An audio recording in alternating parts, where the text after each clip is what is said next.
Hi வணக்கம் and welcome to நம்ம வீட்டு டாக்ஸ். என் பேரு ஷர்மிளா. நான் தேவராஜ். இவங்க வந்து என் ஒய்ஃப் தான். நாங்கள் ரியல் லைஃப்லேயே பார்ட்னர்ஸ். வீட்டில் அடிச்சுக்கிறது பத்தலன்னு சொல்லி பாட்காஸ்ட்டில் அடிச்சுக்கலான்னு இருக்கோம். அப்படியெல்லாம் இல்லை. ப்ராப்பர்ட்டிஸில் ரியல் எஸ்டேட் நெகோசியேட்டர் ஆனதுனால இதுலேயும் நாங்கள் ஒரு பார்ட்னர்ஷிப் ஆரம்பித்து இந்த பாட்காஸ்ட்டை நாங்கள் ஆரம்பிச்சிருக்கோம். ஆமாம், ஆனால் எங்களுக்கு வந்து உங்கள் மைண்ட் வாய்ஸ் புரியுது. இவ்வளோ பாட்காஸ்டில் இது ஒன்னொரு பாட்காஸ்ட் அப்படின்னு. ஆக்சுவலி எங்களுக்கும் இது தோணுச்சு. பட் ரிசர்ச் பண்ணி பார்த்ததுல வந்து இந்தியர்களுக்கு அதுவும் ரியல் எஸ்டேட் பேஸ் பண்ணி எந்த பாட்காஸ்டும் இருந்ததில்ல. ஸோ நம்ம இதில் முந்திக்க கூடாது அப்படின்னு சொல்லி தான் இதை நாங்கள் ஆரம்பிச்சிருக்கோம். இந்த பாட்காஸ்ட் வந்து சக்ஸஸ்ஃபுல்லாக ஆக உங்களோட ஆதரவு எங்களுக்கு எப்போவுமே தேவை. ஸோ சப்போர்ட் பண்ணுங்க. ஸோ இப்போ இன்னைக்குள்ள டாபிக் போயிடலாமா? ஓகே. ஸோ நான் இப்போ ஒரு இது பண்ணுறேன், கதை சொல்கிறேன். மேபி அங்கேருந்து கெஸ் பண்ணேன். சரி, ஓகே. சமீபத்தில் நம்ம ஒரு வீடு வாங்கியிருக்கோம். 2 வருஷத்துக்கு முன்னுக்கு. அது சமீபம் கிடையாது. எனக்கு அது சமீபம் தான். பிகாஸ் அதோட எக்ஸ்பீரியன்ஸ் வந்து எனக்கு ஒன்றும் ஸ்டில் ஃப்ரெஷ்ஷாகவே இருக்கு. அது ஏன்னா எனக்கு வந்து ஒரு மைனர் ஹார்ட் அட்டாக் கொடுத்துச்சு. அதனால தான் நான் சமீபம் ஸ்டில் ஃப்ரெஷ்ஷாக இருக்கு. வீடு வாங்குனதுல உனக்கு என்ன மைனர் ஹார்ட் அட்டாக்? பிளான் பண்ணி தானே வாங்கணும். சரி, வீடு பிளான் பண்ணி வாங்கும்போது என்ன பண்ணோம்? வீடு விலை இவ்வளவு தான், டவுன் பேமெண்ட் இவ்வளவு தான் எடுத்து வச்சுன்னு பண்ணோம். அதுக்கு oh you mean the hidden cost? S.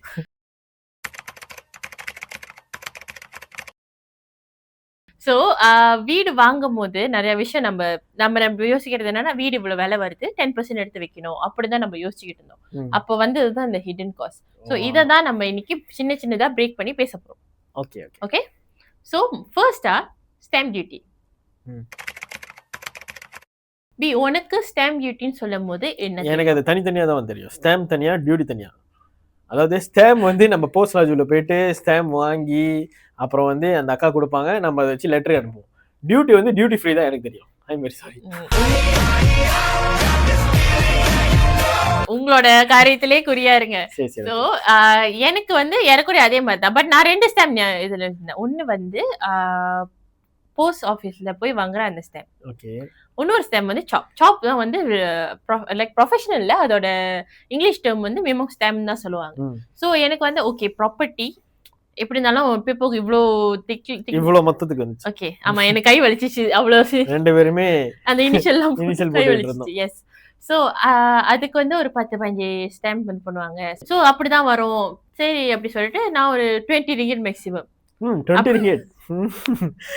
ஒரு கோடி நீ பார்த்த அப்படின்னு நினைச்சிட்டு உட்கார்ந்துருந்தேன். அப்போ 17,000 லீப் 17,000 லீவ் வாங்கினாங்க. அதான் 5 figure தெரியுமா? இந்த லைக் எப்படின்னா நியர் டு நாங்க எடுத்து வச்ச down payment half of it இல்ல கொஞ்சம் கூடயே வந்துச்சு एक्चुअली.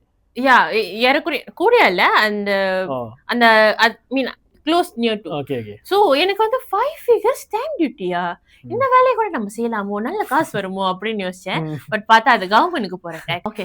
ஸோ இது வந்து இந்த ஸ்டாம்ப் டியூட்டி எதுக்குன்னா, இப்போ வந்து நம்ம வீடு வாங்குறோம், அந்த வீடு வந்து ஃபர்ஸ்ட் ஒன்னு கன்ஃபார்மா இருப்பாங்க. இப்போ புது ப்ராஜெக்டாவா இருந்தாலுமே டெவலப்பர் தான் அதுக்கான ஃபர்ஸ்ட் ப்ராஜெக்ட் ஒன்று. அதுக்கான ஃபர்ஸ்ட் ப்ராஜெக்ட் ஒன்று. ஸோ அவங்க பேர்ல இருந்து தான் நம்ம பேருக்கு டிரான்ஸ்ஃபர் ஆகும். அந்த டிரான்ஸ்ஃபர் பண்ண டாக்குமெண்ட்டுக்குலாம் வர டிரான்சாக்ஷனல் காஸ்ட் தான் இந்த ஸ்டாம்ப் டியூட்டி. இது வந்து முழுக்க கவர்மெண்ட்டுக்கு தான் போகும். ஓகே, கவர்மெண்ட்டுக்கு தான் போகும். இது எப்படி கால்குலேட் பண்ணோம்னா, அதுக்கு ஒரு டேபிள் இருக்கும். அந்த டேபிள் வந்து நாங்க இந்த வீடியோல போட்டிருக்கோம். ஸோ நீங்க அதை ரெஃபர் பண்ணலாம். நாங்க வெர்பலாவும் நான் சொல்ல போறேன், ஆனா சொல்றது ரொம்ப ஈஸி. அதை டைஜஸ்ட் பண்ணோம்ல, ஒரே கணக்கா இருக்குங்க, ரொம்ப கன்ஃபியூஷன் ஆயிரும். ஆமா, ஆனா எங்க கடமைக்கு நாங்க சொல்லிடுறோம். ஸோ இப்போ எப்படின்னா, இந்த காஸ்ட் முழுக்க நீங்க வாங்குற வீடோட வேல்யூ பொறுத்து தான் வரும். ஸோ லெட்ஸ் சே இப்போ நான் ஒரு வீடு வாங்குறேன், 500,000க்கு வாங்குறேன். ஸோ அந்த ஃபர்ஸ்ட் 100,000 500,000ல ஃபர்ஸ்ட் 100,000 வந்து 1% கால்குலேட் பண்ணுவாங்க, மல்டிப்ளை பண்ணுவாங்க. ஓகேயா? அது வந்து 100,000 டைம்ஸ் பை 1% வந்து 10K வரும். 10K வரும். ஓகேயா? அப்புறம் மிச்சம் 101 மொய்காசா வச்சுக்கோங்க. ஸோ 101 to 500,000 அது வந்து 3% கால்குலேட் பண்ணுவாங்க. ஓகே, இது வந்து 8,000 வரும். ஓகே, இது 8,000 வரும். ஸோ 1,000 கணக்கு பண்ணோம்ல, அதையும் இந்த 8,000 பிளஸ் பண்ணாதான் 9,000 ringgit இது வந்து ஸ்டாம்ப் டியூட்டி கட்டணும். இது வந்து 500,000 வீடு வாங்குறவங்களுக்கு அது அந்த கால்குலேஷன். பட் ஒரு வீடும் எக்ஸாக்டா அந்த அமௌண்ட் வராது. அது அவங்க வீட்டு பொறுத்து தான் அந்த ஸ்டாம்ப் டியூட்டி வரும். அதுக்கான கால்குலேஷனுக்கு தான் அந்த டேபிள் கீழே கொடுத்துருக்கோம். ஸோ இது வரைக்கும் எல்லாம் கிளியரா? ஓகே, ஸ்டாம்ப் டியூட்டி புரிஞ்சிருச்சு. அப்போ ஸ்டாம்ப் டியூட்டி அதுக்கப்புறம் இன்னொரு ஃபீ வந்துச்சு, லீகல் ஃபீன்னு. அது எதுக்கு? இது கவர்மெண்ட்டுக்குப்பா. அது லாயர்னு ஒருத்தர் இருக்காருல்ல. ஓ, அவர் வந்து சைன் வாங்கிட்டு போனாரு, அவருக்கு அந்த ஃபீயா? ஆமா. நீங்க ஒரு வீடு வாங்குறீங்க, தக்கான்ல ஒரு கடைக்கு போய் ஜாமான் வாங்குற மாதிரி வாங்க முடியும். அதுக்கு அவ்வளவு பேப்பர் சொன்னீங்களா, இவ்வளவு பெருசா சைன் போட்டோன்னு. அதெல்லாம் ப்ரிப்பேர் பண்றது லாயர் தானே. ஓகே, லாயர் தான் பண்றோம். அந்த லாயர் அவ்வளவு ப்ரிப்பேர் பண்றாரு. பேங்க் கிட்டயும் அவரு வந்து கம்யூனிகேட் பண்ணணும், டெவலப்பர் கிட்டயும் போய் பேசணும், அதுக்கான ப்ராசஸ் எல்லாம் செய்யணும். லாயருக்கு ஃபீ கொடுக்க தேவையில்லையா? அதுக்கு தான் லீகல் ஃபீ. அது லாயருக்கான அவங்க சர்வீஸ் ஃபீ தான். பட் ப்ரொஃபஷனலா அது லீகல் ஃபீங்கறாங்க. ஓகே, இதுவும் முழுக்க முழுக்க நீங்க எடுக்கிற வீடு வேல்யூ பொறுத்து தான் வரும். ஓகே, பொறுத்து தான் வரும். அதுக்கான கால்குலேட்டர் லிங்க் வந்து நாங்க இந்த வீடியோ கொடுத்துருக்கோம். ஸோ எஸ், ஸோ இதை வந்து நீங்க என்ன பண்ணலாம், நீங்க அதை தட்டி என்ன பண்ணலாம்னா, உங்க இப்போ ஒரு வீடு வாங்குறீங்க, அந்த வீடோட வேல்யூவை வந்து நீங்க அதுல போட்டு பாப்புலேட் பண்ணீங்கன்னா லீகல் ஃபீ எவ்வளவு வரும்னு சொல்லி அதுல காட்டும். ஓகே, இது வந்து ஒரு லாயருக்கும் அது டிஃப்ரெண்ட் ஆகும். ஓகே, சம்டைம்ஸ் டெவலப்பரே அவங்க பேனல் லாயர் வச்சிருப்பாங்க. இப்போ உங்களுக்கு லாயர் இல்ல அப்படின்னா பேனல் லாயர் வச்சிருப்பாங்க. இல்ல எனக்கு அந்த மாதிரி லாயர் இருக்காங்க, இல்ல எனக்கு வந்து செகண்ட் ஒப்பீனியன் வேணும் அப்படின்னா நீங்க வெப்சைட்ல போய் தேடலாம், உங்க ஏரியா கிட்ட யார் யார் லாயர் இருக்காங்க அப்படின்னு. ஒரு மார்க்கெட் பிளேஸ் மாதிரி லாயரை தேடி யாரு வந்து மலிவான வேலைக்கு கொடுக்குறாங்க செய்யறாங்கன்னு சொல்லி நம்ம பார்க்கலாம். ஆமா, நம்ம எவ்வளவு காஸ்ட் சேவ் பண்ணணும்னு பெட்டர் தானே. ஏன்னா அதுக்கப்புறம் நிறைய செலவுங்க வரும். அதுக்கு தான் இந்த லீகல் ஃபீ பத்தி நம்ம இங்க பேசுறோம். ஓகேயா? ஓகே, இப்ப வீடு வாங்குறதுக்கு சைன் பண்ணிட்டோம். ஏன்னா கவர்மெண்ட் கட்ட வேண்டியது கட்டிட்டோம், லாயர் கட்ட வேண்டியது கட்டிட்டோம், லோன் வெளியாயிருச்சு. லோன் வெளியாவல, அதுக்கு தான் இப்போ ஒரு இது இருக்கு, அதுக்கு தான் ஒரு இக்கு இருக்கு. வீடு வாங்குறீங்க, ஓகே, இப்ப நான் ஒரு வீடு விக்கிறேன், நீங்க ஒரு வீடு வாங்குறீங்க, என்கிட்ட இருந்து நீங்க வீடு வாங்குறீங்க. நீ பையர், நான் செல்லர். எஸ், சரி, ஓகே. ஒரு வீடு வாங்குறோம், நான் வீடு விக்கிறேன். சோ அந்த வீடு வந்து நான் ஒரு 10 வருஷத்துக்கு முன்னாடி 500,000 வீடு வாங்குறேன். எனக்கு வந்து மைண்ட்ல எப்படின்னா, பீம்ல விஜயகாந்த் படுத்துக்கிட்டே யோசிச்சு பார்த்தோமா, வீடு வாங்கணும் 10 வருஷம் ஆச்சு அப்படின்னு. சோ நான் அந்த மாதிரி அப்ரிஷியேட் பண்ணிருக்கோம், வேலை எங்கேயோ போயிருக்கோம் அந்த மாதிரி. சோ நான் அப்படி யோசிச்சுட்டு 10 வருஷத்துக்கு முன்னாடி 500,000 வீடு வாங்கணும், அப்ரிஷியேட் பண்ணிருக்கோம், பிரைம் லொகேஷன், வேற ஒரு டபுளுக்கு போவோம் அப்படி நான் யோசிப்பேன். எவ்வளவு விக்கலாம்னு இருக்கீங்க? டபுள்ஸ்னா 1 மில்லியன்ல. சோ நான் அப்படி யோசிப்பேன். நான் அப்படி யோசிக்கும் போது செல்லர் நீங்க என்ன யோசிப்பீங்க? அதே வீடு 5 லட்சம் வெள்ளி வீடு 4.5 லட்சம் வெள்ளிக்கு எப்படி வாங்கலாம் தான் நான் யோசிப்பேன். இங்கே ஒரு கிளாஷ் வருது பாத்தீங்களா? உங்களுக்கும் எனக்கும் ஒரு தாட் இருக்கும், கடவுளுக்குன்னு ஒண்ணு இருக்கும்னு யோசிப்போம்ல, அதுதான் பேங்கர். நடுவுல பேங்கர் போடுவாங்க. எஸ். சோ பேங்கருக்கு எப்படின்னா, இப்ப நம்ம லோன் எடுக்கிறோம், நான் இப்ப உனக்கு லோன் கொடுக்குறேன்.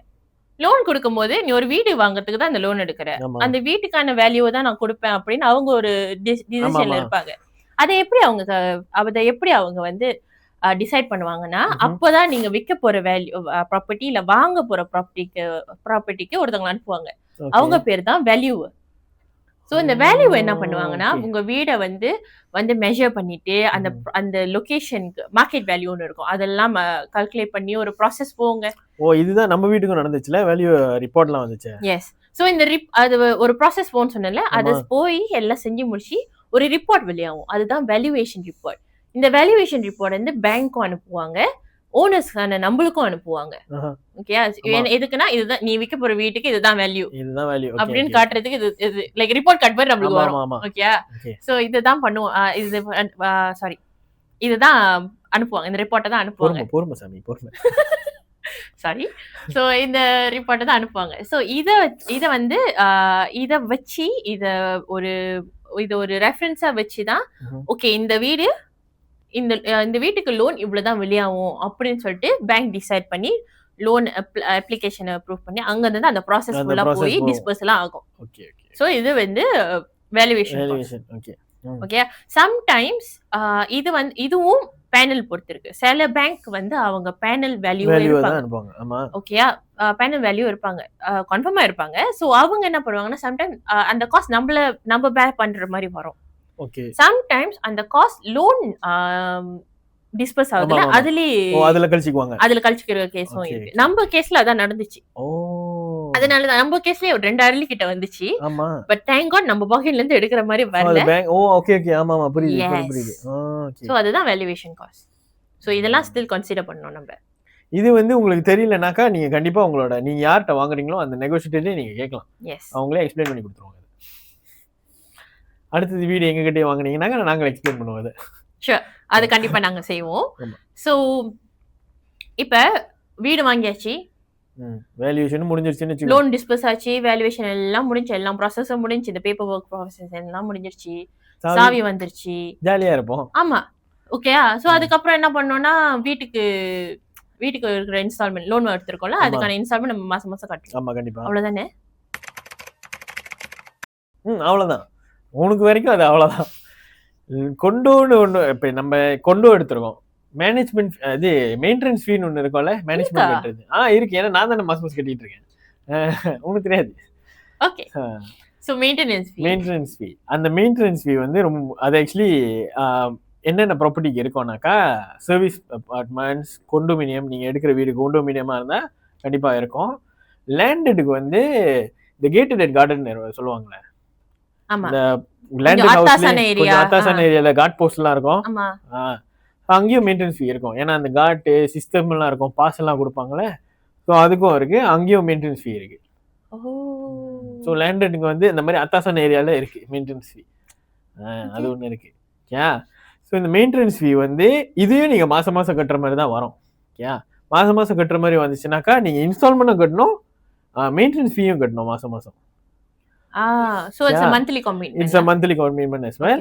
So அந்த பேங்க் லோன் நீங்க வந்து ஒரு வீடு எடுக்கும்போது அந்த பேங்க் லோனையும் அந்த பேங்க் இன்ஸ்டால்மெண்ட் பத்தி யோசிக்காம அந்த மெயின்டெனன்ஸ் ஃபீயும் சேர்த்து நீங்க யோசிக்கணும்.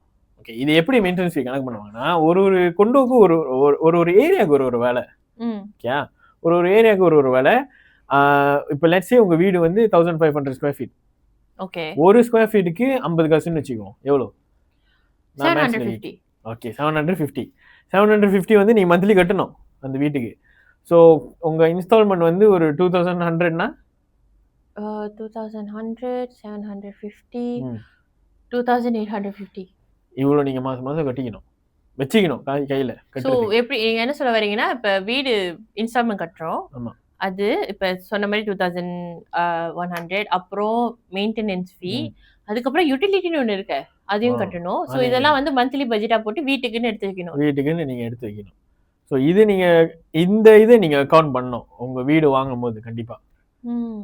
அந்த மெயின்டெனன்ஸ் ஃபீயோட சேர்த்து சிங்கிங் ஃபண்ட் ஒன்று வரும். இது எதுக்கு? சிங்கிங் ஃபண்ட் வந்து என்னன்னா அதுக்கு கொஞ்சம் விலை கொஞ்சம் குறைவு தான், மெயின்டெனன்ஸ் ஃபீயோட கம்மியாக தான் வரும். அந்த கொண்டு பொறுத்து இருக்கு அந்த விலை. ஓகே. இப்போ நம்ம கொண்டு நம்ம வந்து 50 கட்டுறோம். ஓகே. அதில் வரும், அதில் சேர்த்துக்கும் அந்த சிங்கிங் ஃபண்ட். அந்த சிங்கிங் ஃபண்ட் என்னத்துக்குனாக்கா எமர்ஜென்சி ஃபண்ட் மாதிரி கொண்டோக்கு. லெட்ஸ் சே இப்போ பெரிய ரிப்பேர் பண்ணோம், இந்த லிஃப்ட் கட்டு போச்சு, இல்லை இந்த வாட்டர் டேங்க் ஏதோ லீக்கேஜ் ஆயிடுச்சு, இதெல்லாம் வந்து பெரிய மேஜர் பிரேக் டவுன். இது வந்து அந்த சிங்கிங் ஃபண்ட்ல தான் எடுப்பாங்க. அப்போ ஏன் மெயின்டெனன்ஸ் கட்டுறோம் நீ கேட்டான்னு வச்சுக்கேன். கேளு மச்சி, கேளு பிரபு. ஏன் மெயின்டெனன்ஸ் கட்டுறோம்? மெயின்டெனன்ஸ் ஏன் கட்டுறோம்னா அந்த கொண்டு மெயின்டைன் பண்றது அந்த மெயின்டெனன்ஸ். ஏன் அப்புறம் அந்த மேனேஜ்மெண்ட் ஆஃபீஸ்ல இருக்கிறவங்களுக்கு சம்பளம், கிளீனருக்கு சம்பளம், அதெல்லாம் அங்கிருந்து தான் போகும். அதெல்லாம் அந்த மெயின்டெனன்ஸ் தான். ஏன்னா எங்க அம்மா வந்து கிளர்க்கா வேலை செஞ்சாங்களே ஒரு கொண்டோல, அவங்க கொடுத்த information. Okay. So it's insider information. Yes, insider information இதெல்லாம். ஓகே. சோ இதெல்லாம் ரொம்ப முக்கியம். இதையும் நீ அக்கவுண்ட்ல வச்சுக்கணும். புரியுதா? சரி. இப்ப வீடு வாங்கியாச்சு, சாவியும் வந்துச்சு, மறுபடியும் ப்ராசஸ் இதெல்லாம் பண்ணி சோ எல்லாமே முடிஞ்சு இப்ப வீடு வாங்கியாச்சு, மெயின்டெனன்ஸ் எல்லாம் எடுத்து வச்சிட்டேன். அவ்வளவுதானே, நேரா வீட்டுக்கு போயிடலாம்ல. வீட்டுக்கு போயிடலாம். வீட்டுல போய் நீ தரையில தூங்கு. இவனை கொன்னுடலாமா? வீட்டுக்கு போனா அது டிபெண்டிங். இப்போ லெட்ஸ் சே சில டெவலப்பர் வந்து ஃபுல்லி ஃபர்னிஷ் கொடுப்பாங்க. ஃபுல்லி ஃபர்னிஷ்னா ஓகே, நீ நேராக வீட்டுக்கு போயிடலாம். இப்போ சில டெவலப்பர் வந்து பார்ஷியல் ஃபர்னிஷ்னு வாங்க. ஸோ 3 ரூம் இருக்கிற இடத்துல ஒரு 2 ரூமில் அக்கௌண்ட் இருக்கும். அப்புறம் ஹாலில் வந்து ஃபேன் வச்சுருப்பாங்க, லைட்டிங்ஸ் எல்லாம் இருக்கும், எல்லாம் இருக்காது. ஓகே. அதுக்கு ஏன்னா பார்ஷியல் ஃபர்னிஷ் ஆயிடுச்சு. அப்புறம் வேற என்ன? ஓகே, அவ்வளோதானே. அது ஒன்று. அது இது ரெனோவேஷன் காசு. அதை நீங்கள் மெயின்டைன் பண்ணணும். ஏன்னா நீங்கள் இப்போ வீட்டுக்கு போகிறீங்க, வீடு இப்போ பார்சல் ஃபர்னிஷ் அரைகுறையாக தானே இருக்குது, எல்லாத்தையும் திருப்பி செட் பண்ணோமே. ஸோ நம்ம வீட்டுக்கு ஞாபகம் இருக்கா, கிரில் குடி இல்லை. ஓ ஆமா. ஸோ கிரில்லு, விண்டோ கிரில்லு, சேஃப்டிக்கு வேணால் விண்டோ கிரில் போடுவாங்க, டிவி கேபினெட் மாட்டணும், ஃபர்னிச்சர் சோஃபா மெத்தை அதெல்லாம், ஷூ கேபினெட்டு. நீயே ஒரு சப்பாத்துக்கு பதிலாக 10 சப்பாத்து வச்சிருக்க வீட்டில், உனக்கு தனியாக ஒரு கேபினெட் இருக்குல்ல, அந்த மாதிரி தான் இங்கே ஷூ கேபினெட்டு எல்லாம் மாட்டணும். ஓகே. அந்த மாதிரி புரியுதா? ஸோ அது ரெனோவேஷன் காஸ்ட்டில் வந்துடும். அதுவும் நம்ம பாக்கெட்லேருந்து தான் வரும். நம்ம பாக்கெட்லேருந்து தான் கோயா. பட் இது வந்து கன்சிஸ்டன்ட் இல்லல. இது வந்து லைக் ஒரு வீட்ல, ஏன்னா சில பேர் வீடு ஏற்கனவே வச்சிருப்பாங்க, அங்க இருந்து புதுசா ஷிஃப்ட் பண்ணுவாங்க. சோ அந்த ஜாமானுங்களாம் இருக்கும், அப்படி எடுத்துட்டு போவாங்க. சோ அவங்கவுங்களுக்கு என்னென்ன நீட் இருக்கோ அதை பொறுத்து தான் அவங்க வாங்கணும், அந்த பட்ஜெட் அவங்க வச்சுக்கிறது. ஏன்னா சும்மா ஒரு ஈக்கியாக்கு போனாலே ஒரு சோஃபா, ஒரு எல் ஷேப் சோஃபா வாங்கினாலே 7000 வெள்ளி வருது. 7000 வெள்ளி போகுது. ஸோ அது உங்களால் அஃபோர்ட் பண்ண முடிஞ்சா ஈக்கியா ஓகே, இல்லைன்னா நார்மல் ப்ராப்பர் கடை தான். இல்லைன்னா ஏற்கனவே உங்ககிட்ட இருக்கிற ஜாமான் நீங்கள் இறக்குவீங்க உங்கள் வீட்டில், அதுதான். ஸோ அங்கே நீங்கள் கொஞ்சம் சேவ் பண்ணுவீங்களா? மற்றபடி இந்த லைட்டிங் ஃபேன் அதெல்லாம் கண்டிப்பாக வேணும்ல. ஸோ அதெல்லாம் ரெனோவேஷன் காஸ்ட்டில் தான் வரும். அண்டர்ஸ்டூட். வேற என்ன கேள்வி? சொல்லு. சரி, இப்போ இது நம்ம போய் தங்குறோம், அதனால இவ்வளோ விளையாக்கணும். சரி ஓகே. வீடு ரெண்ட் கொடுத்தா, வீடுக்கு ரெண்ட் கொடுத்துட்டா எப்படி? வீட்டு எதுவுமே செய்யாம நீ ரெண்ட் கொடுவியா? இதெல்லாம் செஞ்சுட்டு நம்ம ரெண்ட் கொடுவோம் தான். ரெண்ட் கூடுறதும் ஓகே. இது வந்து பர்சனல் எக்ஸ்பீரியன்ஸ்ல இருந்து பேசுவோமே. இது ஏன் பர்சனல் எக்ஸ்பீரியன்ஸ்னா, நாங்களும் வீடு எடுத்தது இன்வெஸ்ட்மெண்ட் ப்ராப்பர்ட்டிக்கு தான் எடுத்தோம். ஸோ இன்வெஸ்ட்மெண்ட் ப்ராப்பர்ட்டி எடுத்து வீடு ப்ரூஃப் ஆகி வீட்டோட சாவி ஆகஸ்ட் 2023 கிடைச்சிச்சு. ஆமாவா? 2023 ஆகஸ்ட்ல கிடைச்சி ஓகே, வீடு கிடைச்சிருச்சு, வீடு செக்கப்பாக செஞ்சிட்டோம், டெனன்ட் கண்டிப்பாக மாட்டிடும், ப்ரைம் ஏரியா அப்படின்னு நினச்சிட்டு. ஏன்னா நான் வந்து 2 மாதத்துக்குள்ள பேங்க் இன்ஸ்டால்மெண்ட்டுக்கு தான் காசு வச்சுருந்தேன். ஏன் நம்ம வச்சுருந்தோம் ஞாபகம் இருக்கா?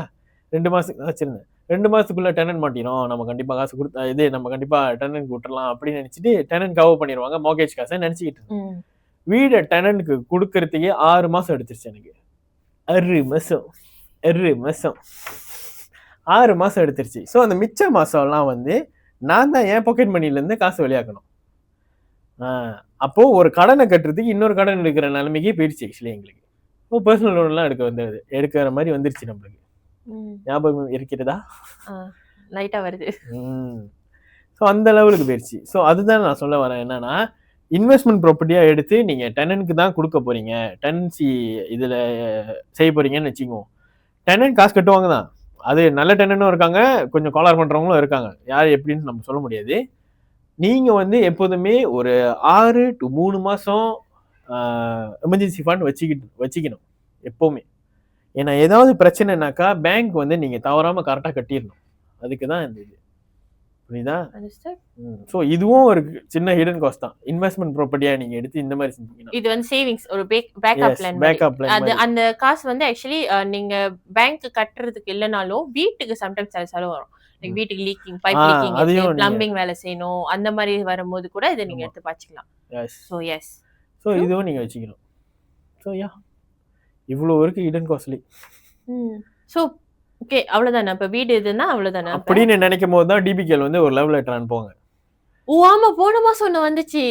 எஸ், என்னன்னு சொல்லு. சுகை தாக்சிரன். சொல்லு. ஓகே, ஸோ சுக்காய் தாக்சிரான் வேற எதுவும் இல்லைங்க. நம்ம இருக்கிற வீட்டுக்கு சுற்றி இருக்கிற இன்ஃப்ராஸ்ட்ரக்சர் இருக்குல்ல, பப்ளிக் இன்ஃப்ராஸ்ட்ரக்சர், அப்புறம் இப்போ நம்ம குப்பைலாம் வீசுவோம்ல, அதை வந்து எடுத்துட்டு போறது, அந்த சர்வீசஸ்க்கு எல்லாம் சேர்த்து கட்டுறது தான் இந்த டேக்ஸ். இது வந்து எல்லா ப்ராப்பர்ட்டிக்கும் வந்து அப்ளை பண்ணுவாங்க. ஸோ இது லைக் எப்படின்னா, நம்ம இப்போ லேண்ட் வச்சிருக்கோம்னா சுக்காய் தானா இருக்கு, சுக்காய் பிந்து இருக்கு, அண்ட் தென் இப்போ கொண்டோவுக்குலாம் வந்து எங்களுக்கு நாங்கள் கொண்டோ ப்ராப்பர்ட்டி வச்சிருந்ததுனால எங்களுக்கு சுக்காய் தாக்சிரான் வந்திருக்கு.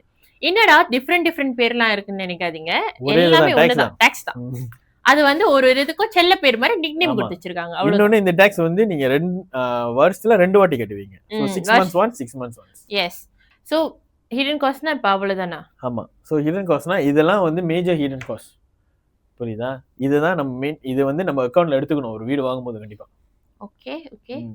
ஸோ இப்போ நம்ம வந்து இது ஒரு எஜுகேஷனல் வீடியோன்னு சொல்லிட்டோம்.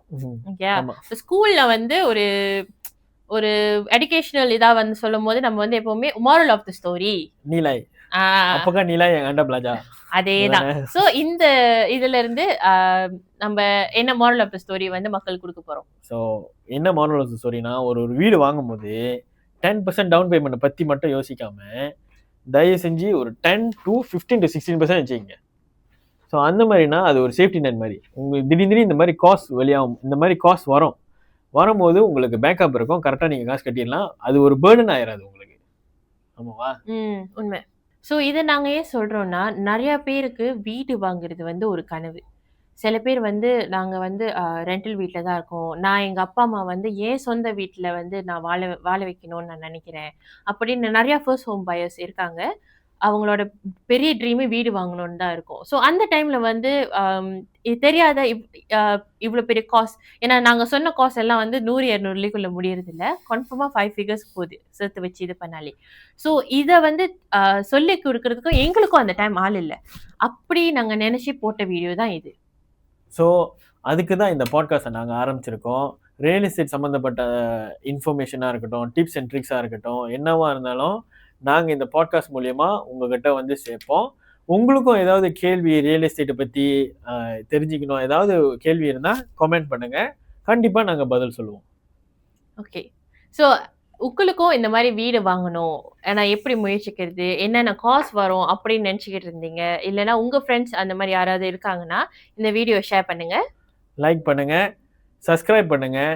அடுத்த வீடியோ வரும் வரை காத்திருங்கள்.